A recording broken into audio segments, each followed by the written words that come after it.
All right, looks like we are it's time to get started. So welcome everyone. Thanks so much for joining us today. I'm Tanya Silikowski. I'm a member of Angie, longtime member, big fan.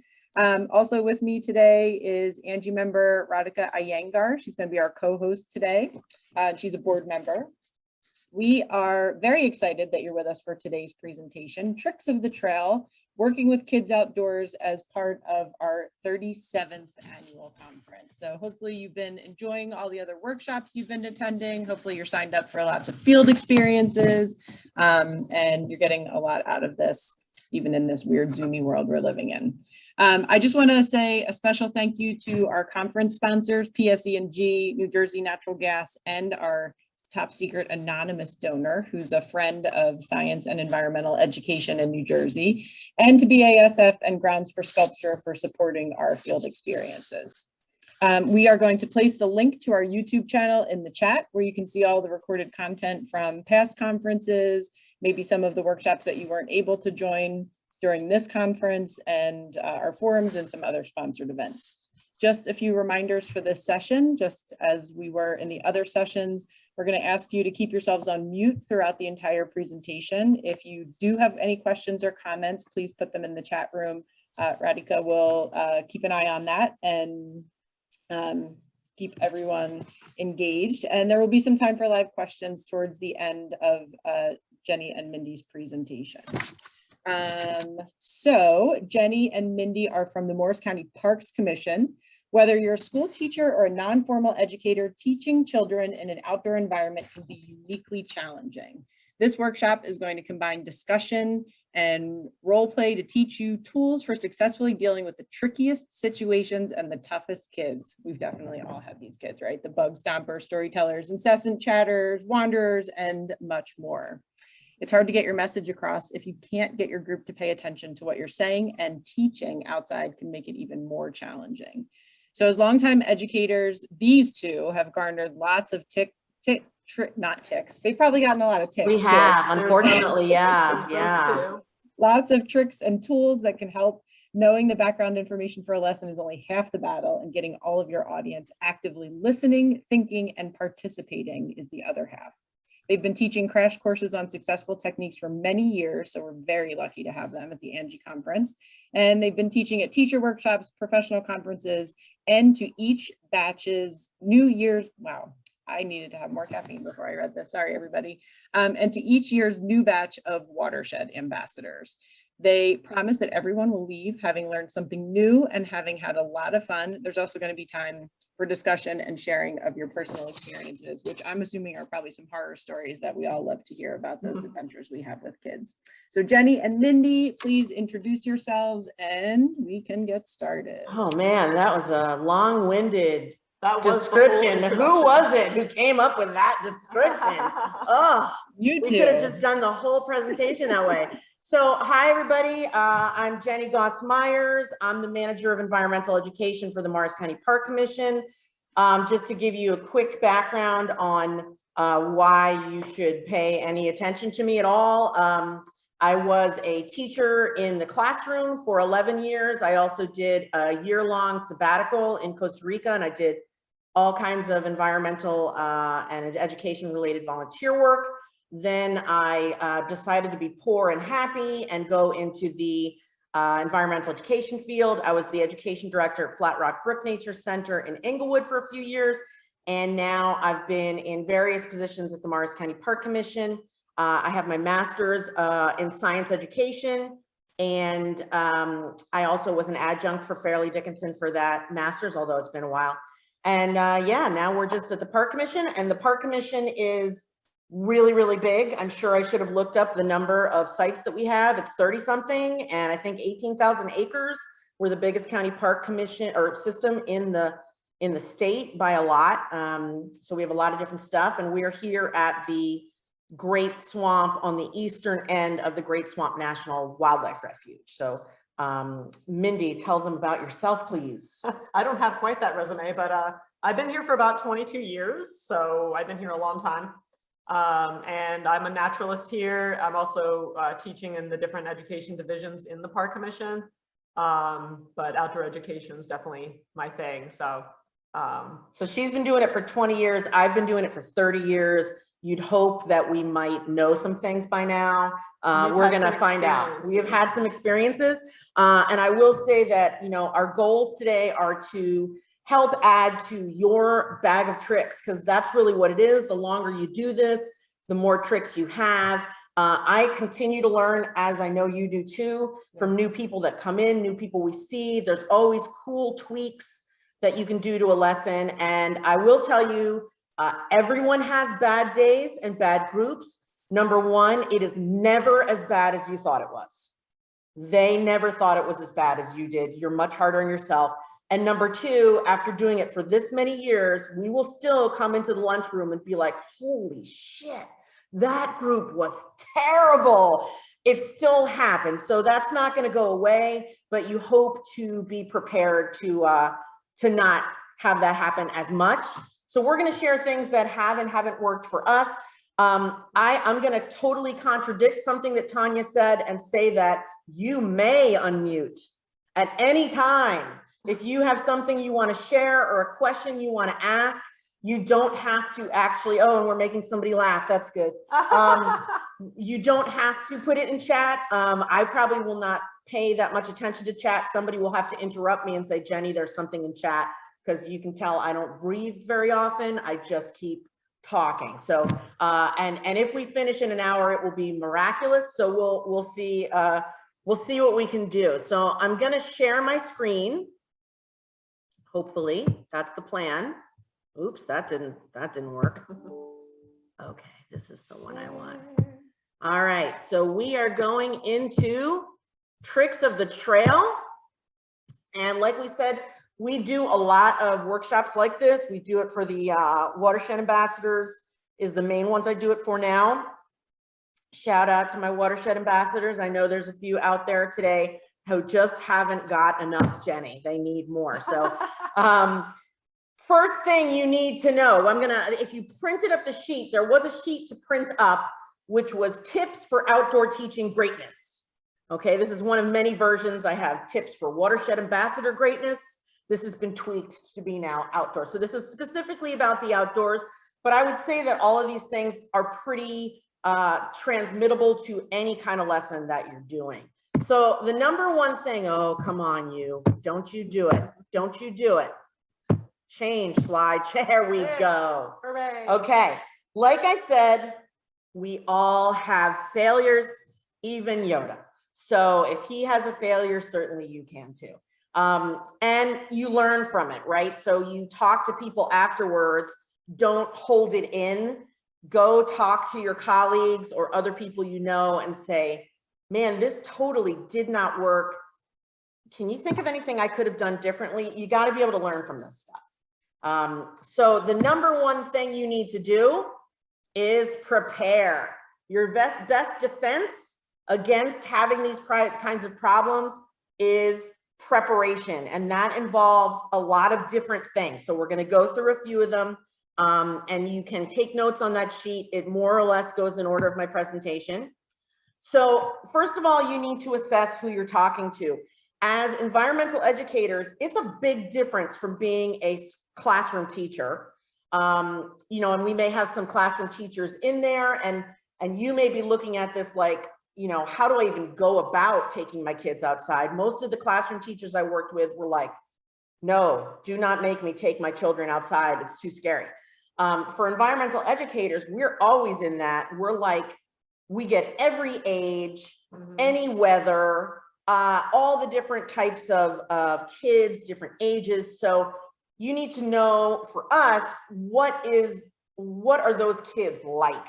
You know, scout groups are a totally different animal than school groups, right? School groups, you have a teacher there. They may or may not assist you. Scout groups, I find they almost never assist you, and the kids are wild because school just ended, so they're crazed. So you need to know what you're coming up against, and you also need to know the developmental level of the kids that you're working with. Okay, if you're a classroom teacher, you hopefully already know this, but for those of us who are non-formal, you need to think about this on a case-by-case basis. And one of the handouts that I gave you was something that I put together, which is called Adjusting Lessons for Different Age Groups. I'm not going to go through that whole handout for you. I've given it to the Watershed ambassadors before.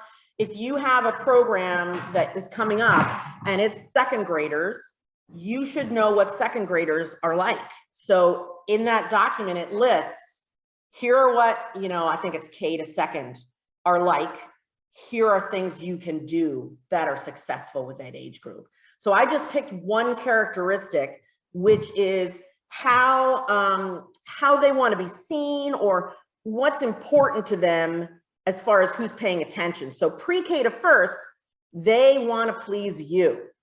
And one of the problems with that is they may tell you answers that they think you want to hear. I know like the Watershed ambassadors come in, they're teaching about water, and older kids do this too. They're sure you're there to tell them that everything's polluted. So they're going to just continue, what do you think of the water? Polluted, it's polluted. They'll tell you because they think that's what you want to hear.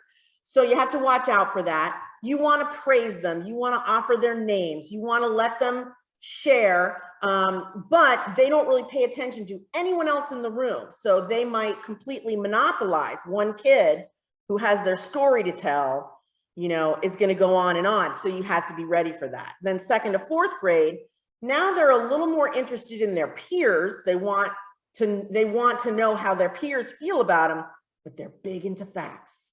I had kids who I swear I thought blood was going to be drawn over whether a cheetah can run 67 miles per hour or 69 miles per hour, because each one of them was convinced that they knew exactly how fast a cheetah runs. So that's a whole different set to work at. How do you deal with this like need or knowledge of the facts without, with letting them save face, and so those are some possibilities. And then you get to middle school, totally interested in the peers. They are over the adults, but they're reluctant to put themselves out there in front of their peers. What can you do? And then high school are interested in real worthwhile, what they deem to be worthwhile. So you want to know, and I'm going to let you look at that handout and use it to determine, how you should be prepared for a given lesson. I'm not going to go into that anymore. Okay. So you're ready to do, or you have a program coming up, or you're going to be taking kids outside. So here are the questions that I want you to ask yourself. What are you going to bring? You should come with a bag of stuff when you go outside. What kind of stuff would that be? Well, I always have a first aid kit. So you should think about that. Bug bites, bee stings, be prepared. You don't want to deal with that. So I brought my bag. Here's my bag that I bring around. I didn't even pre-examine my bag to see what's in here. This is just what was in my bag today for lessons that I'm doing right now.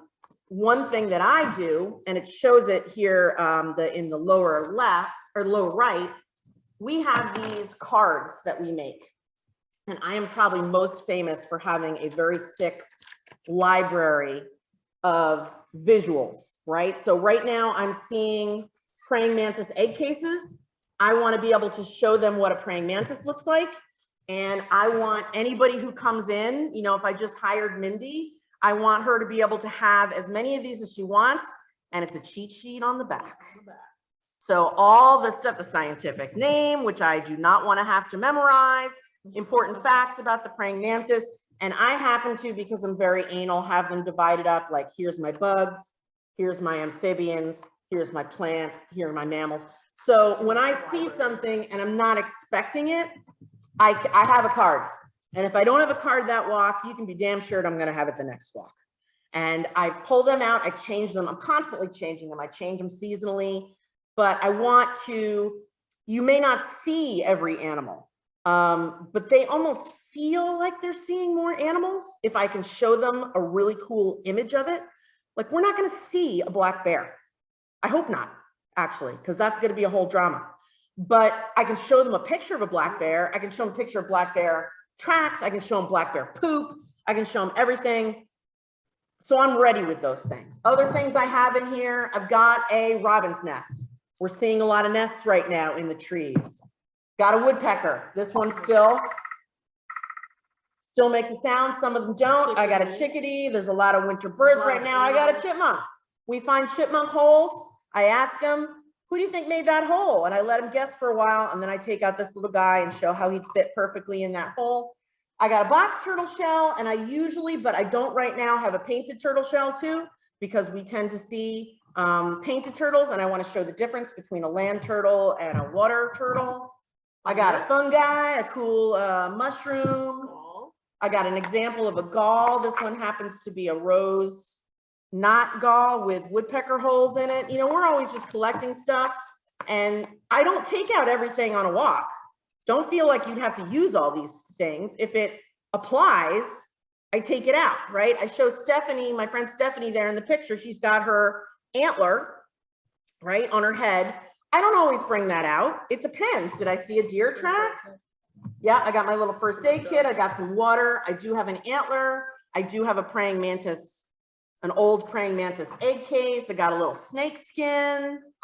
I've got some bark beetle stuff. I've got an antler in there. I have a small raccoon, which I actually forgot was in there, and so he has not been used. I have an oak apple gall. So it kind of depends. Oh, and one thing I do have, which I keep in here, and it's kind of a joke for me. It's a set of paint chips. So if I had extra time, go ahead, laugh at that. Yeah, because no, I never have extra time because I always take too long. I could whip these out. We could do a color hunt. I have like a boom. I have an activity I could do at that moment if I needed it. Okay, so think about the things that you're going to bring with you that, you know where you're going. You've investigated a little bit what would apply. Where will you stop? Okay, I will start putting this thank you. You never know what you're going to see, whether you're a naturalist or whether you're a teacher. But you can be prepared with a few things, and that will make you seem incredibly smart. Okay, so I'm put on here some things I know I can count on the trail. I know when we go to our pond, starting in March, there are going to be painted turtles there. So I know I want to have that painted turtle shell. I want to talk about it. I have my, what I call wow facts, and we'll talk about that again in a second. I have my praying mantis egg case picture. I just took that last week. Mountain laurel flowers are something that is seasonal, but I know it's there when the season comes. End of May, beginning of June, that's when I'm looking for mountain laurel flowers. So it's already in my head. That's a place I can stop. The flowers don't walk away, so they're going to be there. And I can talk about how the stamens are arced backward and nested into the flower. And as soon as a bee triggers it, they go funk and pop pollen. She's my comic relief. This is what I'm really here for. And poison ivy is my other picture there, which I'm always going to include if there's something to see. And there always is, because there's always a vine if there's not the leaves. So think about your stops. What will you say? We all come preloaded with wow facts, is what I call them. I actually have kids. I tell them, I'm going to blow your mind right now. And when I do it, I want you to go, I want you to actually show me your brain exploding when I tell you this fact. And that's when I'll tell them spring peepers freeze solid in winter. I could dig up a spring peeper and I could knock it on the table like that. That's how frozen solid they are. Can I do that to you? And then we go through learning about the spring peeper. I took a couple of pictures that we had. So skunk cabbage, love to talk about skunk cabbage. Such an interesting plant, for as long as it's visible, there's something cool to talk about. But this picture shows them melting snow. That's an endothermic plant. It can create its own heat. Insects hatch earlier because if they use the microhabitat created by the heat coming out of those spathes, those hoods. The acorn, that was this season, is a big acorn year, and all the chestnut oak acorns started sprouting immediately. So I picked that up. And so during every lesson, the wow fact I was going to say was, do you guys know what's inside of a seed? And, you know, they'll say no. And I'll say, well, there's two things. There's a baby plant already in there, and there's a lunchbox. The mother tree sends off the baby with enough food to start growing. That's the lunchbox. So that was another like a wow fact. The black bear, talking about how when they go into dormancy, they do not poop or pee for 6 months. Anything about poop and pee is sure to be 100%, you know, they're gonna love that. Or talking about, I mean, and I pretty much in almost every lesson talk about what you're supposed to do if you see a bear, because I think everybody in New Jersey should know that. So planning some wow facts is gonna help you. Do you have any wow facts that you use a lot? I mean, I just have like the kind of the places I like to stop along the way. Like I always show the slug trails and the, you know, the snapping turtles and their tongues and, you know, things like that. I love to talk about the slug trails on like beach bark and rocks. And then my blow your mind fact is they have teeth on their tongues and the kids all go, ah! Right? So, and then the last thing to think about is what will you do? You want to have some mini activities planned. You don't want it to just be a walk and talk. You want to actually do some things. If you're a school teacher, you may have specific activities you're going outside to do. It may not just be a nature walk or discovery walk unless you're dealing with younger kids. You may be going to do a stream survey or you've got a goal in mind. But you want to plan out those activities carefully.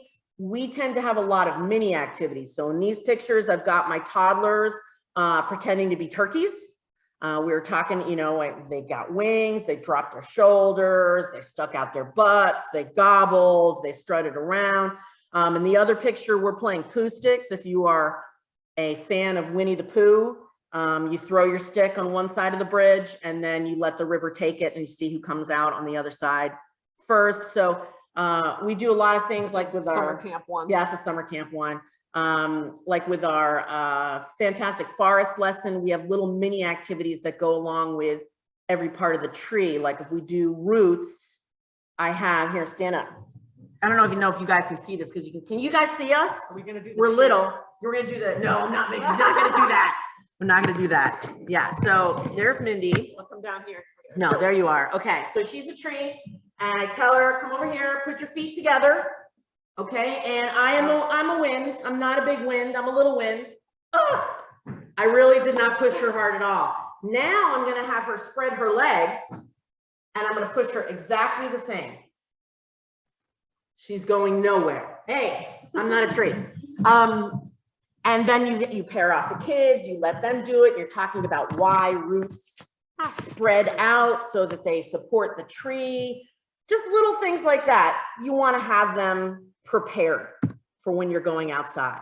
Oh, there's me. A pretty sweet image of Mindy. I knew she'd be happy about that so one. many summer camp pictures like that.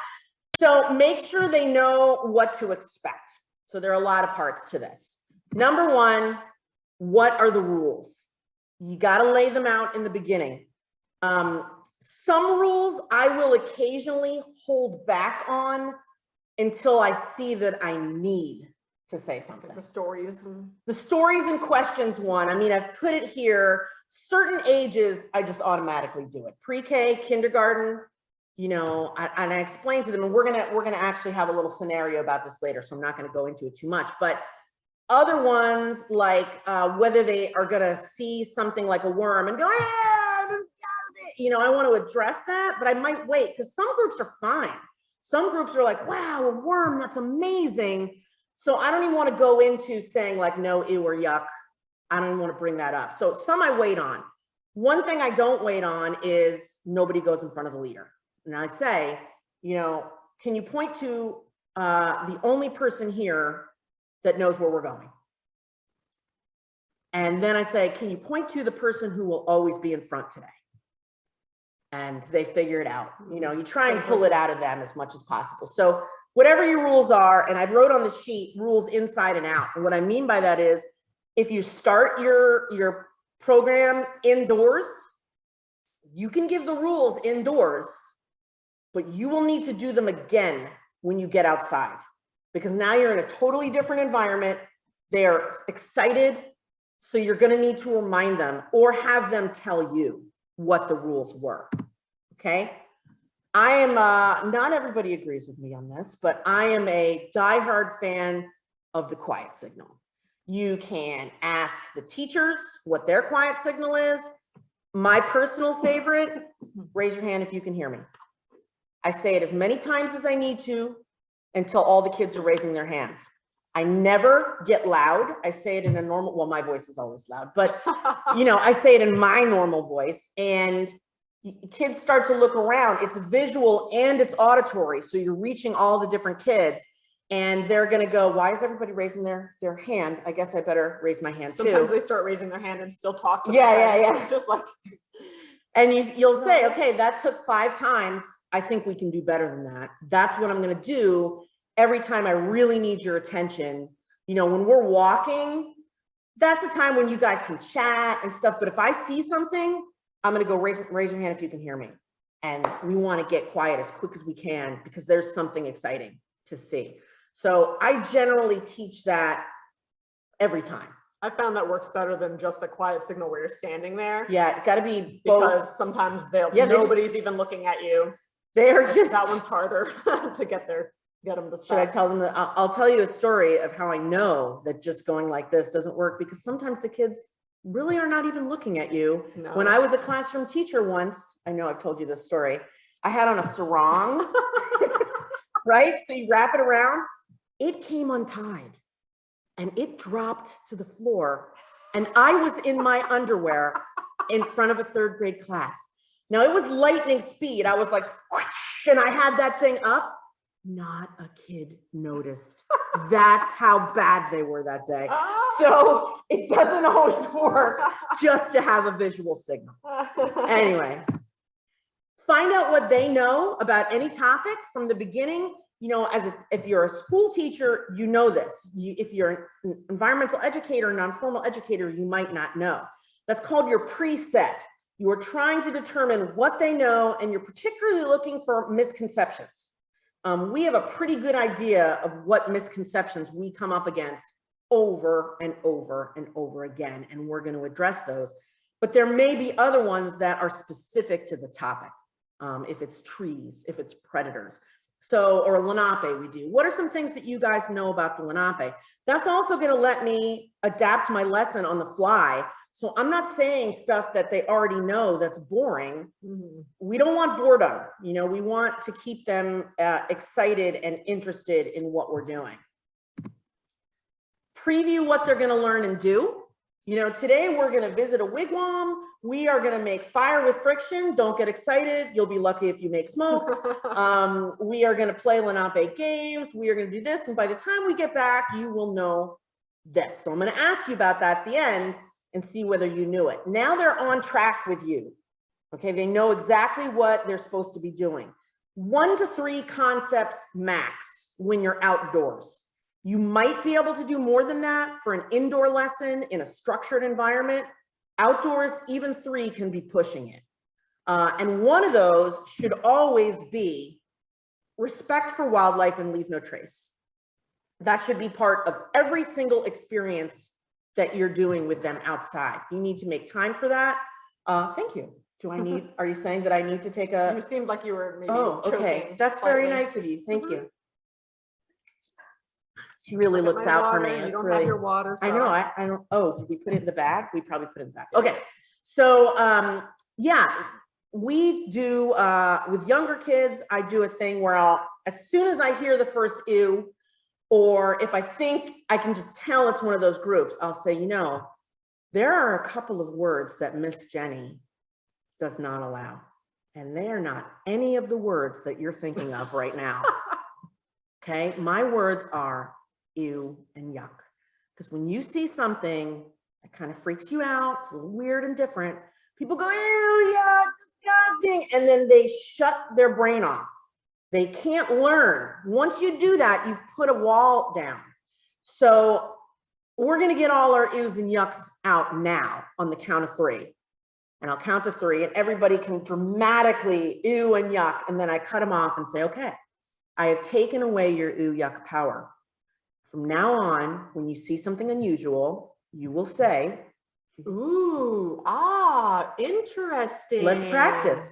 Ooh, interesting. You could say cool, you could say awesome. The reason I like ooh, interesting is because if by accident you start to say ew, you can go ew, interesting. And you can catch yourself before it's too late. And they like making that noise. They do like making that noise. And I'll say, you can also give me an ooh, interesting if you learn something new today. That's going to make me feel good that, you know, you learned something cool or you like something. Start going, ooh, everything you say. I'm okay with that.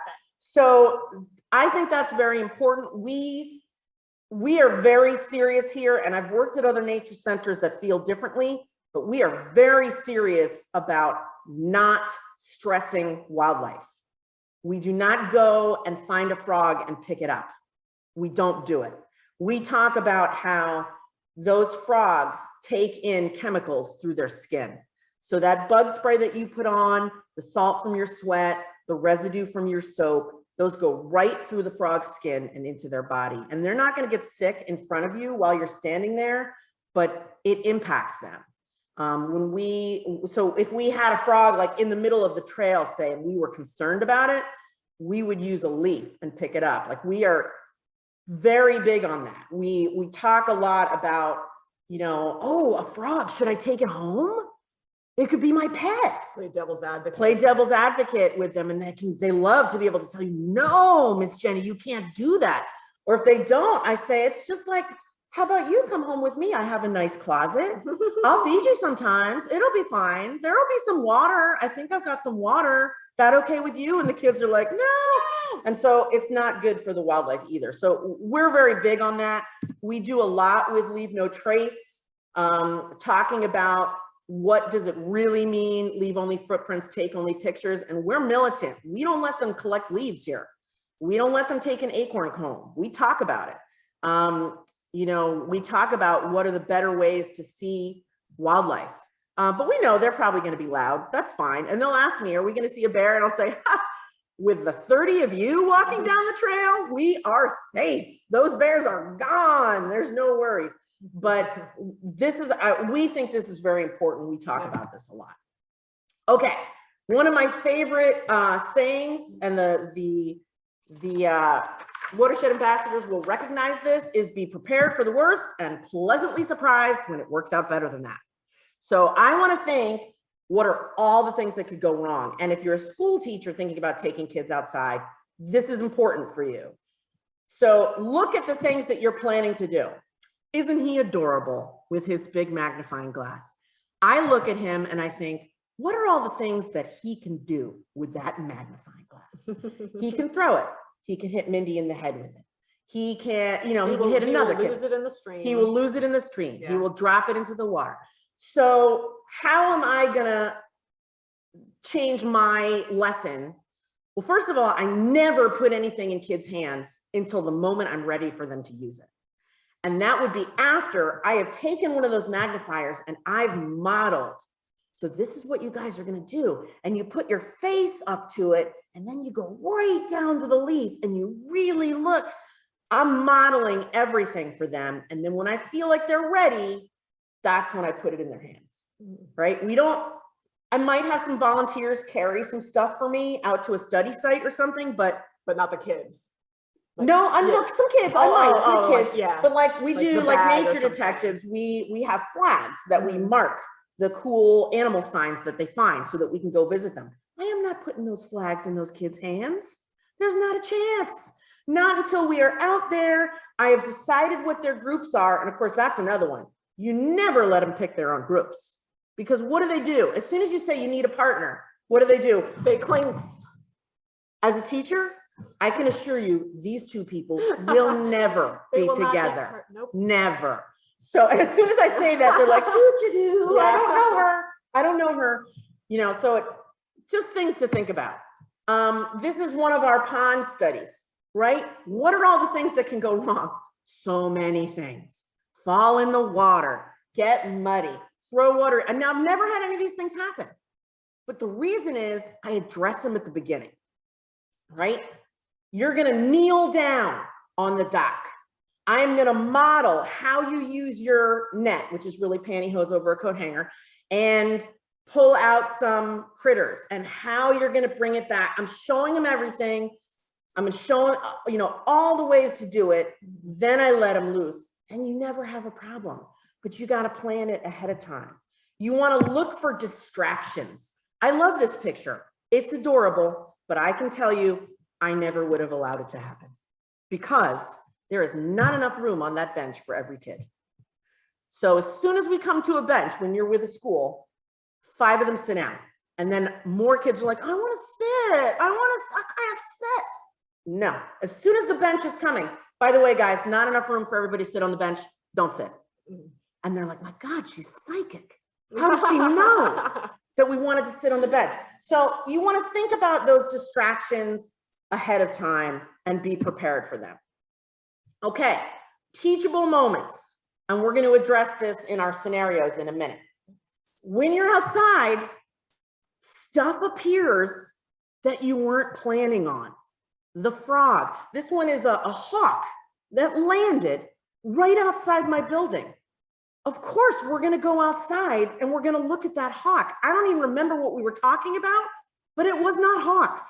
But you're going to have to go talk about it, right? You see the bear track. Everything has to stop. You're no longer teaching about trees. I'm sorry, you're done.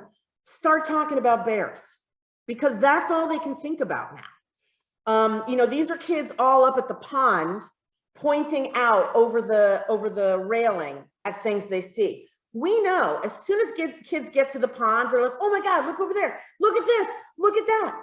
I can't talk about the pond habitat yet. It's not gonna happen. So you give them that time to look at stuff and you gotta be flexible. You know, you gotta roll with whatever's gonna come up. And when you do have a teachable moment, one of the most important things that you do is arrange the space.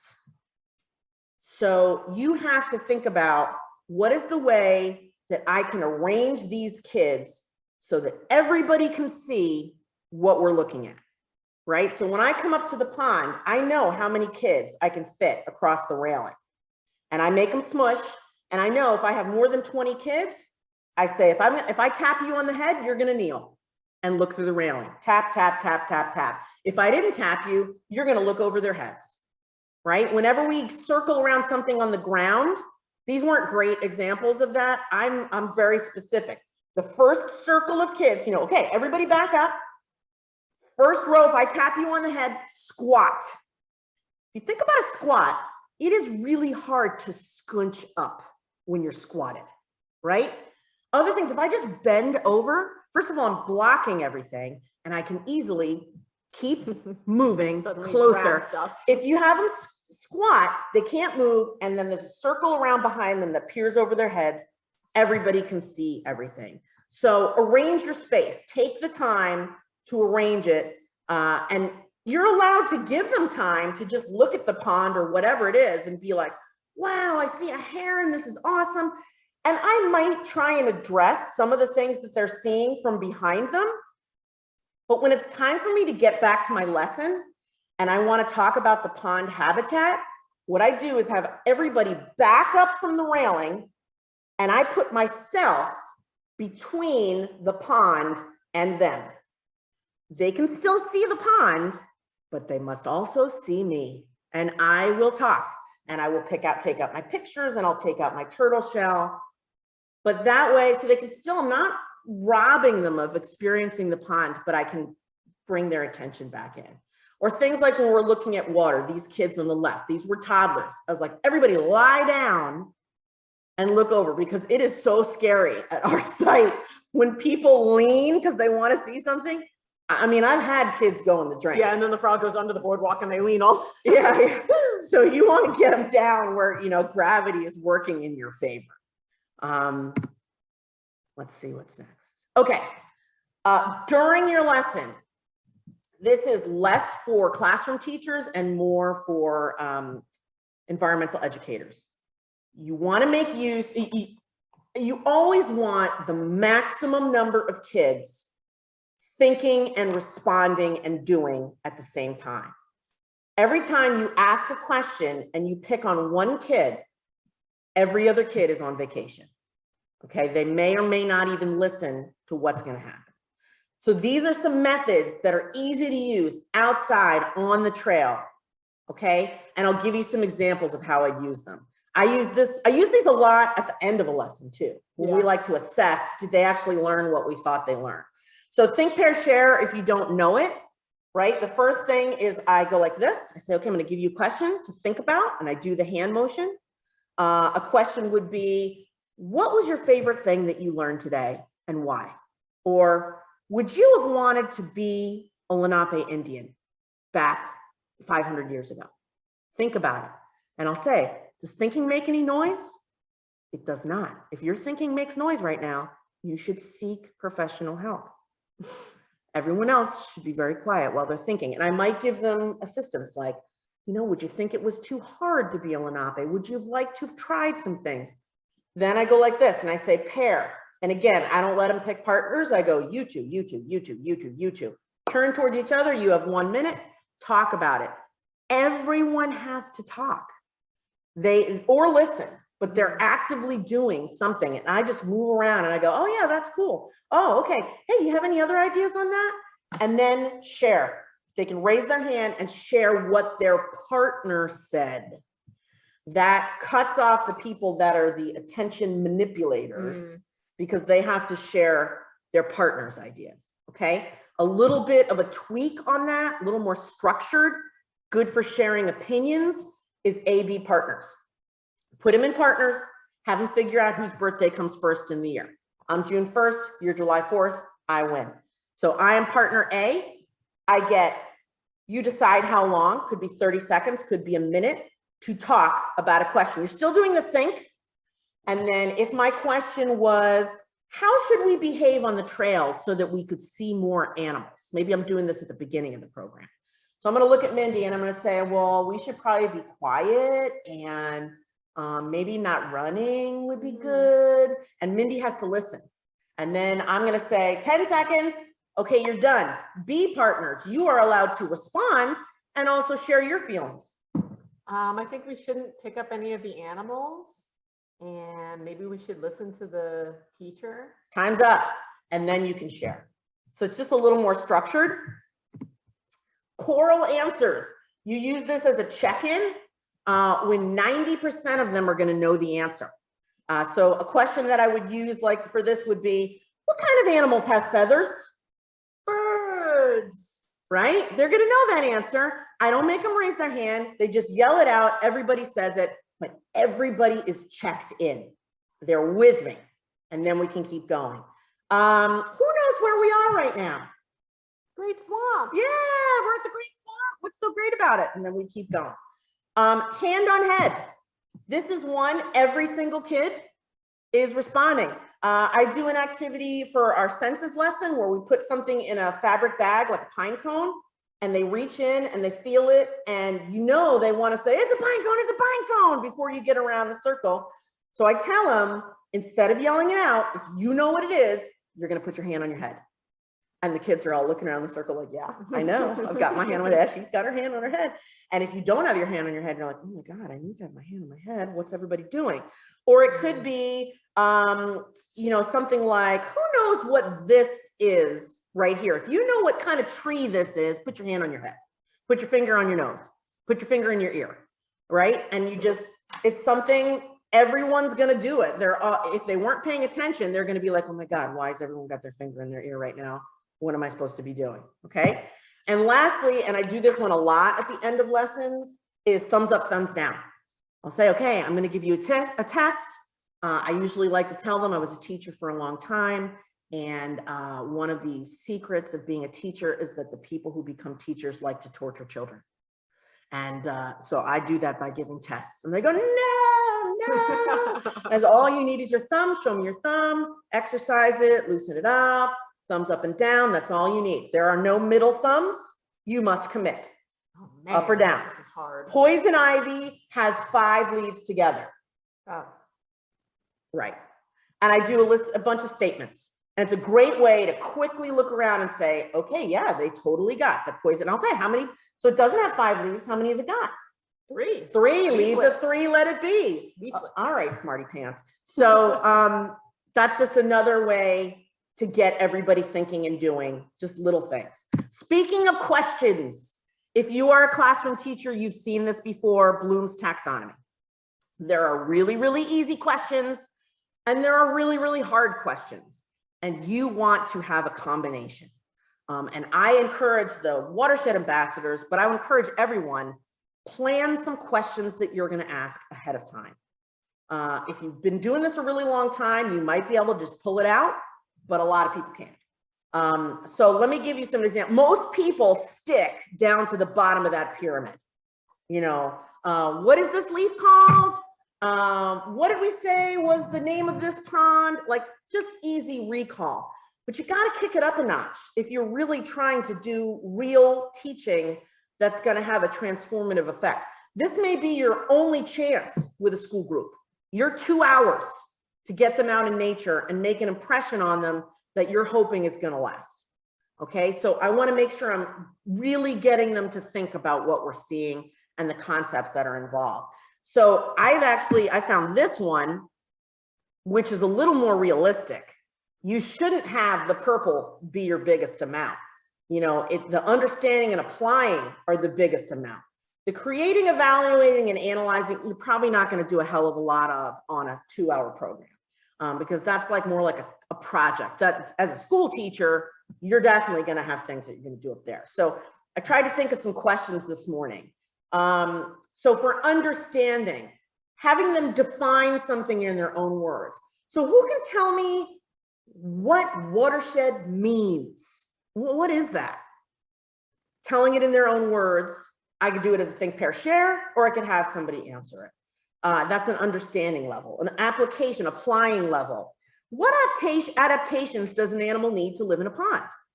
Maybe I've been talking about adaptations, right? We looked at the squirrel, he has this, we looked at the deer. Now we're at the pond. Apply that information. What do you need if you're going to live in this habitat? Another application one. What do you predict we will find when we lift this board and why? We have these cover boards down and we lift them. And I like to have them predict, well, what do you think is going to be under there? Why do you think that? Okay, higher level thinking. Evaluate, we could go all the way up to evaluate with older kids. What could we do to improve the water quality in this stream? You know, we've been looking at this stream, it's pretty bad. There's trash, there's oil on the surface. Unfortunately, this is real life that we have here at the swamp. What could we do? Evaluating, making some judgments. So I don't want to spend a lot, I sent you a handout on that too, because this has lots of helpful verbs that you could use to come up with questions. I think, yes, we are at the most important part of our program. Mindy and I did not want to try and move the computer and do scenarios. Normally we would act these out for you live. We videotaped them instead. So we took a few scenarios and you're going to see very quickly that there's a really random hat that we pulled out of Lost and Found a few years ago. It's pretty sweet. And whoever's wearing the hat in the video is the kid. And, but you're going to figure that out pretty quick. I think it's pretty obvious. So we're going to look at, these are typical, like they just happen all the time. I'm going to pause it and we're going to talk about it. You guys are going to share with us, what would you do? And then we'll show you the rest of the video, what we like to do. Okay. So be prepared to unmute. It's coming. You've been very quiet so far, but I haven't really left a lot of space for, I understand that, that is a problem. And this is going to be quiet. You may need to turn up your volume. Boop. What I know is we've been talking all about water out here in the swamp. Who can tell me what's the name of the water that falls from the sky? Mindy, what's your answer?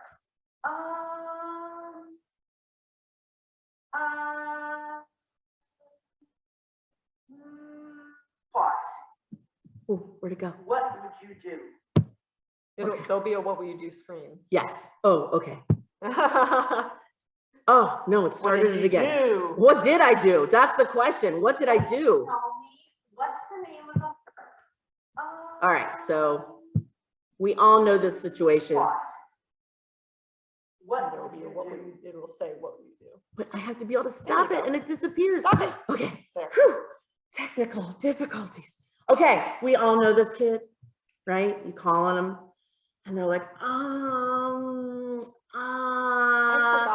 I forget. Well, if they say I forget, you're in luck because then you can move on. So anybody have any suggestions? How would you handle this kid? We all get it. I can see Tanya smiling. She knows this child personally. So somebody unmute and tell us what you would do.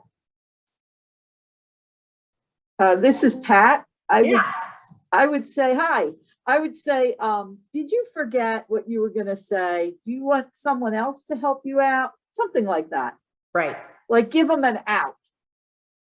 exactly. Instead of Anybody have leaving. any other ideas? This is Flat Rock, and we were thinking, Hints. and I was thinking like, how about we have a friend help you out and call on somebody else who may have had their hand raised? Right. Yeah, you want to give them an out. You want to have them save face a little bit. This is a power play, just so you understand. Sometimes these kids really forgot. Most of the time they did not. They are loving the fact that every kid is now looking at them and waiting for them. So you do need to cut it off. You don't want to let it go too long. So as soon as you recognize it, you can respond. So saying, do you want a friend to help you? Personally, I'm a little more, what do I want to say? Affirmative. More abrupt. I'm more abrupt. I acknowledge, oh, I think you forgot. So we'll show you what I did. If I can find my mouse. Here we go. You know what? You seem like you need a little time to think about it. How about you, Bobby? What would you like to say? This is a hard one. Check it out, guys. It's a daddy long legs. A lot here. I know something about daddy long legs. Okay. Yeah. My uncle told me that they are the most venomous spider in the world, but their mouth is too small to bite you. And my uncle told me, so that's true. I know that's true. What do we do? If you haven't heard that one, I mean, if you're a naturalist at all, you've heard it. I've had adults tell me that. Okay. So what are your suggestions when you have, and a lot of times these are those kids, if you think back to when I was talking about the different ages, these are those like second, third graders who live and die by the facts, right? And someone with authority has told them this, that is the end of the story. It's a fact. How do you deal with this? Any suggestions? Ooh. Are people writing them in the chat? Oh, I don't know. Oh, there's a crap load of stuff in the chats. I know. How do we read them? Oh, you guys have to tell me what's in the chat. Okay. There's a lot of stuff in the chats. Is there stuff related to that question I just asked? A little bit, yeah. Actually, I've also been bitten by a daddy long leg, so I can tell them firsthand exactly what it feels like. All right. A lot of fun. So what does it say? Who can tell me something it says in the chat related to what I just asked? Because I can't see the chat right now. I can say, so one of Pat says what not to say well, actually, and then correcting the student. Then Stephanie says, wow, thank you for the story. Did you know that Mythbusters tested that and they actually busted that as a myth? Okay.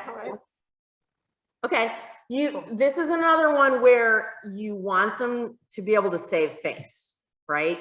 And you want to give them a reason to believe you that you are a reliable source of information above this person that they've said they're going to believe. So you do need to correct it. I mean, that's how we feel. We feel you gotta give them the right answer. But if you don't make it palatable, you're not really going to shake that misconception loose. So one of the things that's on the sheet that I didn't talk about too much, I mean, this is just my cheesy way of wording it, is lie, cheat, steal, do whatever you got to do to get the point across. So Mindy is going to totally lie in this answer and say that she also used to believe that this was true. Yeah, I thought that too. I know so many people who thought that. Mindy does not believe that. She has never believed that, but it doesn't matter, because if she can say that, that's going to make the kid be like, oh, all right, it's okay, because a lot of people actually get this wrong. So I use this all the time, this technique. So I'll show it to you, and then I'm going to relate another story. Jenny, just to give a warning, 5 minutes time and then Yeah. question, sorry. He's really smart. Actually, lots of people think that. So many people believe that, and even I used to believe that too. But it's actually a myth. Do you guys know what a myth is?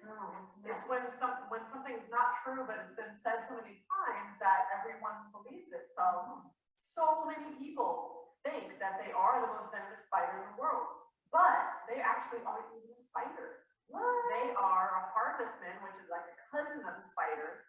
So they don't have venom, they can't spin webs, and all they do is eat decomposing things on the ground. So they're really cool spiders, just that. Did I call it a spider? So everyone thinks that. So totally understand why you would think that. So she's combining it. That was not supposed to happen. What did you do? She's combining it with some wow facts, you know, beyond explaining that particular thing. She is saying, you know, they don't have venom, this and that. The last time we did this workshop, somebody gave as an example, they worked, I think it was the Turtleback Zoo. Do you remember this one? And they're like, how would you deal with this? So it was a docent had a school group and brought them up to see the goats. And the teacher with the group said, oh, look at the miniature horses, guys. Look at these miniature horses. And the docent was horrified and didn't know what to say. So we had said, you know what I would have done is I would have been just like this. I would have said, you know what? It's so funny that you thought these were horses. People think that all the time. They're actually goats. Yeah, they're not actually horses.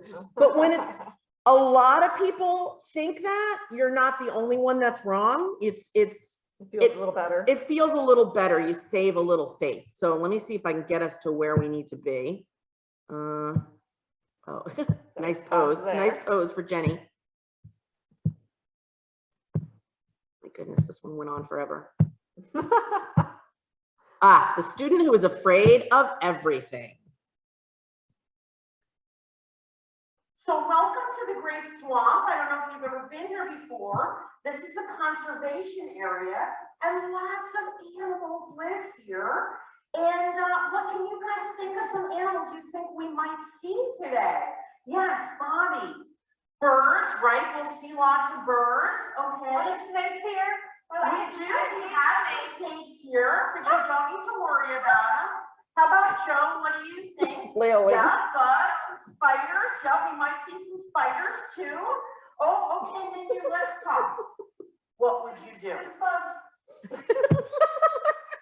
Damn it, I did it again. How am I doing that? I'm going to start controlling. All right, guys. So what would you do with this kid that is afraid of absolutely everything?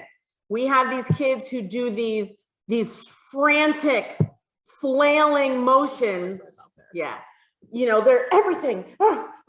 Everything is a bug. Any ideas? I don't know if there's something in the chat. If there is, you can tell me. I'll unmute and speak. Okay.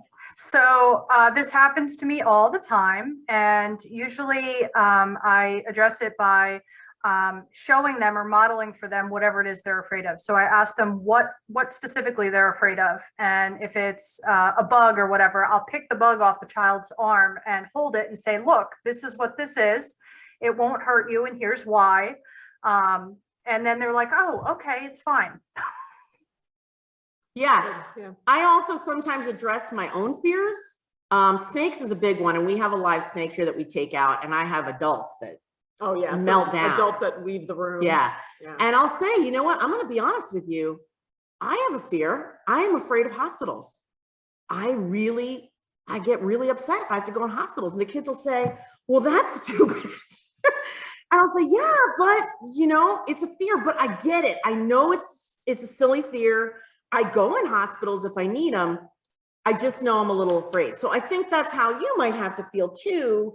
You know, these things, nothing wants to hurt you. So acknowledging your own fears can be helpful. That's not what I did in this particular scenario. Did anyone have any other ideas?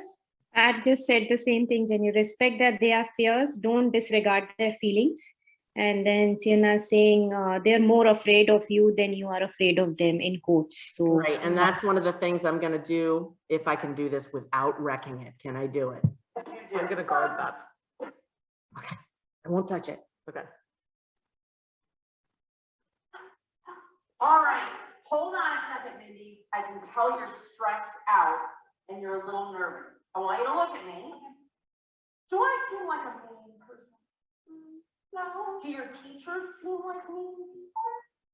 No. No. Would they ever bring you someplace that was dangerous?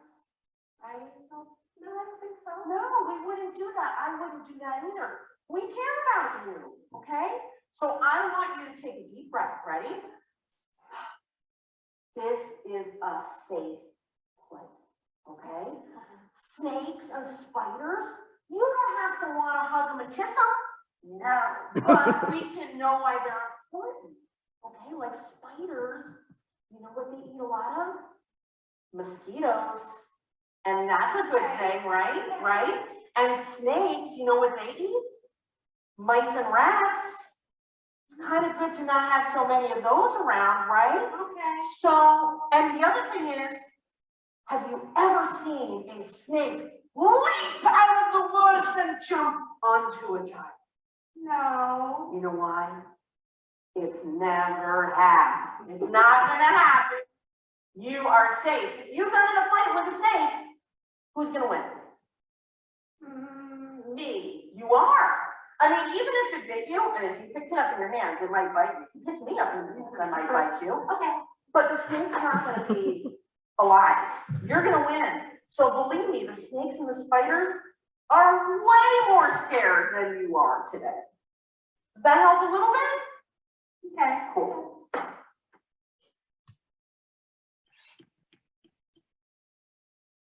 All right, kids, so we're gonna take a look at this tree right here, and it has some branching called opposite branching.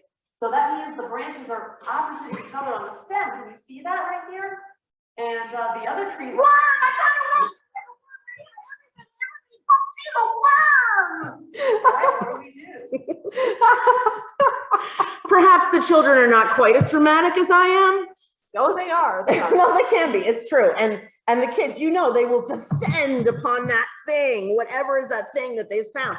So what do you do in that moment? And we kind of already addressed this, but what do you do in that moment when they have seen something and you're going to have to deal with it? Any ideas either in the chat box or anybody who wants to unmute?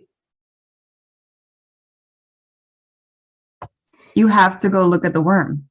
Yeah, you do. Yep. All bets are off. Any ideas about what you should do, how you should do that? Let's say we're gonna take some time and like maybe a specific amount of time to look at this worm, and then we're gonna get back to what we were doing. Right. And like I said before, you want to arrange the space, right? So everybody can see that worm. Nobody's gonna smush the worm. Nobody's gonna touch the worm. You know, you're gonna address that, and you use it. It's a cool thing. It might not be related to your lesson on trees, but it might be the thing that they're gonna remember from the day. So you have to address it. Okay, let's see if I can get this going around. I'm gonna do it. A worm, there's a worm, yeah. We're all looking at worms. Go around, make a semicircle around the worm, back up a little bit, and we'll take a close look at the worm. Yeah, that's really cool. That's an earthworm, and can I touch it? Can I touch it? Let's not touch them. We're not touching any wildlife.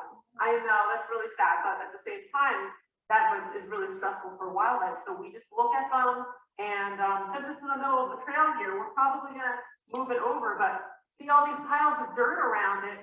That's actually worm poo. Ew! Oh, and so we're gonna take a little leaf here and we'll move, I'll move the worm over into the woods. And then we're gonna continue talking about the tree now, okay? So how about everybody come back over here? We're gonna look at the branches of the tree. We just crack ourselves up over here. We had so much fun doing Entertaining it. ourselves. So we've been talking about predators and seeing some examples of predators, and we're kind of finishing up. So does anybody have any questions? Yeah, maybe, what did you want to ask? One time at my uncle's house, It's always we Uncle's saw house. a bear, and it was like going into the pool, and what would you do? All right, so what do you do with the storytellers? All right, you know you've got them. So they launch into a story and you know it's gonna go a long time because they need to tell you, you know, one time in my uncle's house, and he actually lives in Morristown, but that's his summer house. That's not actually his regular house. And yeah, and my cousin was there too. His name is Bob, but he's only 6, and you'll never know what that story was actually about. So what do we do with the storytellers? Chat suggestions or unmuted suggestions? There's 44 things in the chat. I know I'm missing important things in the If we hit chat. that, where does it pop up? I don't know. I would tell the student that I would love to hear that story, but we would have to wait until after all the questions are done, and maybe when they're wrapping up and it's time to go, they can take me aside separately and tell me that story, because by the time they leave, they're going to forget they wanted to tell the story anyway. Bingo. Exactly. Yeah, it's having a set time when they can tell their story is good. You know, and explaining why or why they can't say the stories at this time. A lot of times, I mean, depending on the age of the kids, sometimes they don't know the difference. Some kids totally know the difference and try and work the system. You'll tell them, you know, I'm sorry, we're not going to do stories. And they'll be like, and you'll look at them and you'll know it's a story. You can see it on their face and you'll say, are you sure you have a question? It's a story with a question. Okay, I'll hear the question at the end. Go ahead, just tell me the question, skip the story. Or it's not a question, it's a fact. Yeah, still not a question. We're not going to do that one right now. So there are kids that try and work it, but you have a very limited amount of time, particularly of us as naturalists. Here's what we did. One time at my uncle's house, we saw a bear, and you know what? I'm gonna stop you. I love stories. I tell stories all day. But if we only tell stories today, do you think we're gonna have time to go any farther on the trail or learn anything new? We aren't. So I'm gonna stop you. I don't want you to feel bad because I appreciate stories, but we don't have a whole lot of time, okay? So if anybody tells a story, I just want you to know, I'm gonna stop you. I'm gonna say, I'm sorry, that's a story, but I want you to know I'm not mad at you, okay? I just can't take stories right now. Maybe when we're moving on the trail a little bit, that might be a time you could share it, or if we have some time at the end, that would work. Does that sound okay? Okay. All right. And I think That was the was last the one. last one. Yeah. Okay. So the only other thing we Just so you didn't. know. Oh, yeah, no, well, we knew that was gonna Okay. happen. One thing I didn't address, which we put in the description, was the bug stompers. So what do you do with the kids? You're looking at ants and they immediately, bam, they smush the ant. How do you guys handle that? Oh my God, we're up to 47 in the Here, I'll chat. try to check Go that. click on the chat.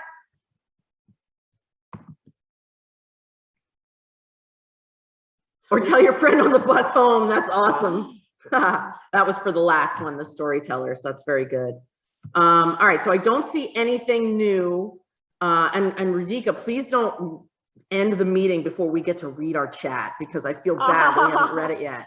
I'll start reading. What we while you're do for teaching. the bug stompers is, or people who look like they're leaning in that direction, I'll say, or even people who are like, if I show them a mushroom and they go, oh, disgusting, I'll say, what did that mushroom do to you? Have you had a bad mushroom experience?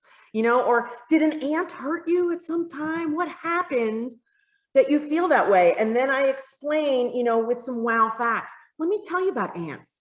They can actually lift 100 times their own weight. How cool is that, right? And they wear their bones on the outside of their body. It's incredible. So we don't want to mush them. Or I express disappointment. You know, I'm really, you know, sorry. And they'll say it was an accident sometimes. And I'll say, you know what, I can tell. I can tell when it's an accident. But I know sometimes things happen, but I'm looking to you. You know, I care about you and keeping you safe, but keeping everything here safe, that's part of my job. So I need to know I can keep even the littlest things safe. Can I count on you? So sometimes in getting them to invest in it will help. So I know we could have easily filled like 3 hours here instead of just an hour. The only other thing on the list that I don't think I addressed at all, and this is important because I don't think a lot of people do it. Enlist the adults that are with you. Mark Rogoff, you're very bad. Use the adults, the scout leaders, the chaperones, the teachers. Give them things to do. Do not be afraid to do that, because if you don't, they will go in the back and talk the whole time or be on their phone, and they will not be invested. Some teachers will be, but a lot won't, because they're not comfortable being outside. We always make sure that we have the wow facts work on adults as much as they work on kids. These adults do not know what you know. You have valuable information. Nobody goes up to a dentist and goes, wow, fillings, tell me more. How do you do it? Right? But they come up to you as a naturalist and they go, I saw this bird and it was like red and it was like this big and it went, whoa, whoa, what kind of bird was that? Right? They want to know your information. So include the adults. They can pass artifacts for you. I pull out my deer antler. I want to keep moving. I pass the antler and I say, hey, Tanya, can you just keep an eye on that and then give it back to me when it gets through everybody? If we were looking at something small, a cicada shell, I'm going to say, okay, I'm going to leave Miss Tanya right here and I'm going to keep walking. But as you go by, Miss Tanya is going to point out the cicada shell for you. Okay. You can say to the teacher, can you help me with discipline? You have no power unless you're the teacher. You've got nothing. The only thing that you can do, you can't say, oh, lesson over, get on your bus and go home, right? Yes, turn around that bus, people. But you can say, you know what I do? If like kids are pushing you, trying to be in front, I'll say, okay, you guys get to go in back and hold the teacher's hand. Yeah, fun times. And I look at the teacher and the teacher usually goes, come on back, guys. So they can hold the hands of the kids that are messing with you in the front. They can be in charge of a group like the nature detectives when we go off the trail in little groups and look for animal signs. Tell them exactly what you want them to. They don't need to know. They don't need to say, oh yeah, that's a gall. Those are bear scratches. They're just keeping the kids out of trouble, right? So use adults. Does anybody have any questions? I encourage you to email us if you have a scenario, because we didn't really get to have people say, you know, this happened to me one time, what would you do? We love that stuff. So you can email that to us. The Watershed Ambassadors email me all the time. And I'm like, ooh, this is exciting. How do we solve this problem? So for us, we like doing that. So feel free to send us specific things. But does anybody have any? Yeah, there's my email is on the chat and it's on your sheet that you got too. Does anybody have any questions? So Jenny and Mindy, we're about 15 minutes over. Yeah. So if you guys don't mind, if we could have folks email you questions directly. No worries, that's fine. And I think we should send you the most challenging questions we could possibly come up with. I already have a couple I'm cooking up and I want to see what you how you respond. But this workshop was an absolute gold mine. I mean, I've been an environmental educator for 25 years and I definitely walked away with some new strategies. So I know there are a lot of new educators in this group, so hopefully they appreciate what kinds of gifts. And I'll gave tell them you, today. Tanya, if I followed Tanya around, I can tell you, I would learn things from Tanya. That's I the got beauty of iNaturalist from teaching. you, Tanya. I'm like Yeah. the biggest Well, that's iNaturalist promoter in the world. They should pay me.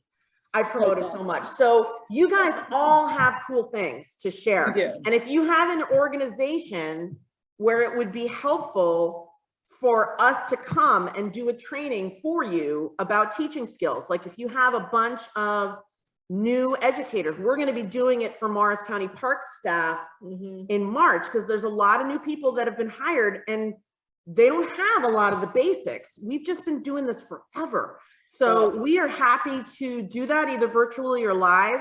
That's an amazing offer, and you two totally have it dialed in. This was really terrific.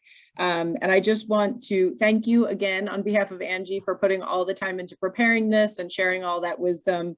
And there's a couple closing remarks I'm supposed to share with everybody. So we have posted the evaluation link in the chat. Please make sure that if you haven't already done one, you do by the time the conference is over. Those links apply to all the workshops. They're not for an individual one, but make sure you give the ones you really liked a shout out. I'm sure everybody will be shouting out for this one. And again, just the YouTube channel. So this will be posted. So if you missed any one of the 4,500,612 tips that came through in this workshop today, you'll be able to go watch it again and again and again, and maybe even use this as a supplemental training tool if Jenny and Mindy aren't available to come to your site. So fine with us. Thank you, you two. We're very lucky to have you as part of our community here in New Jersey. And I can't wait I'd come to this workshop again. Next time we're back in person, let's do it. All right. We did it in person in 2018. It was a lot of fun. So this was a little bit of a change for us to cool.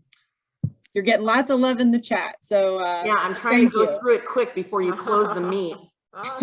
So go to the bottom, because I'll tell you what was at top. All right. Thanks, everybody. Bottom. 4 new messages.